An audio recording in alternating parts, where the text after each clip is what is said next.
Cześć! Przed Tobą podcast pod tytułem Jak rozpoznać pierwsze oznaki autyzmu u dzieci.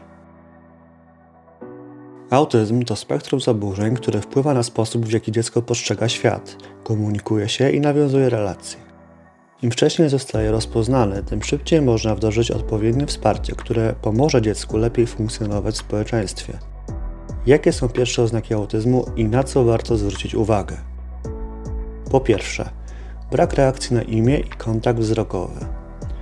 Jednym z pierwszych sygnałów może być brak reakcji na imię. Zwykle dzieci w wieku około 6 do 12 miesięcy zaczynają reagować, gdy się je woła. Dziecko w spektrum autyzmu może nie odwracać głowy ani nie okazywać zainteresowania, jakby nie słyszało, chociaż nie ma problemu ze słuchem. Podobnie jest z kontaktem wzrokowym. Większość niemowląt instynktownie patrzy na twarze bliskich i nawiązuje kontakt wzrokowy. U dzieci autystycznych ten kontakt często jest ograniczony lub nieobecny. Mogą unikać patrzenia w oczy lub preferować patrzenie na przedmioty zamiast ludzi. Po drugie, nietypowy rozwój mowy i komunikacji. Dzieci z spektrum często mają opóźnienia w rozwoju mowy, mogą nie gaworzyć w okresie niemowlęcym, a pierwsze słowa mogą pojawić się znacznie później niż u rówieśników. Niektóre dzieci, które początkowo zaczęły mówić, mogą nagle przestać używać słów. Oprócz samego braku mowy warto zwrócić uwagę na sposób komunikacji.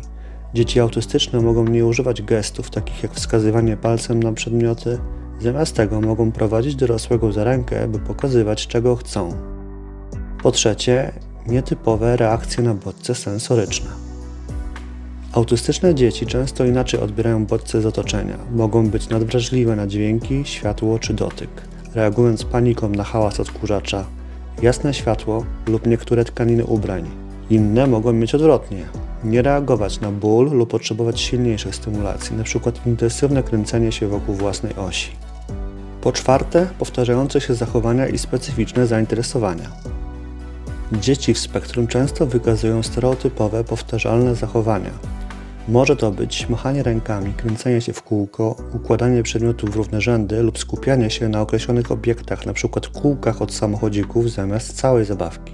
Mogą też mieć niezwykle intensywne, wąskie zainteresowania, np. fascynację jedną tematyką, jak dinozaury, znaki drogowe czy liczby i rozmawiać o nich niemal bez przerwy. Po piąte, trudności w nawiązywaniu interakcji społecznych. Dzieci autystyczne często wydają się niezainteresowane innymi ludźmi. Mogą nie inicjować zabawy z rówieśnikami, nie wykazywać potrzeby dzielenia się swoimi emocjami, czy nie rozumieć zasad interakcji społecznych. Czasem wolą bawić się same i ignorują próby nawiązywania kontaktu przez inne dzieci. Podsumowanie.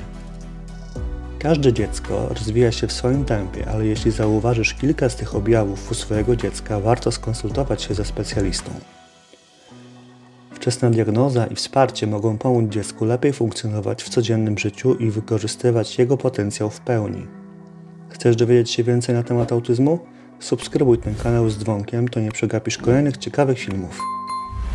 Treści publikowane na tym kanale mają charakter informacyjny i edukacyjny. Nie stanowią one porady medycznej, diagnostycznej ani terapeutycznej. W przypadku jakichkolwiek wątpliwości dotyczących zdrowia lub rozwoju zawsze skonsultuj się z lekarzem lub wykwalifikowanym specjalistą.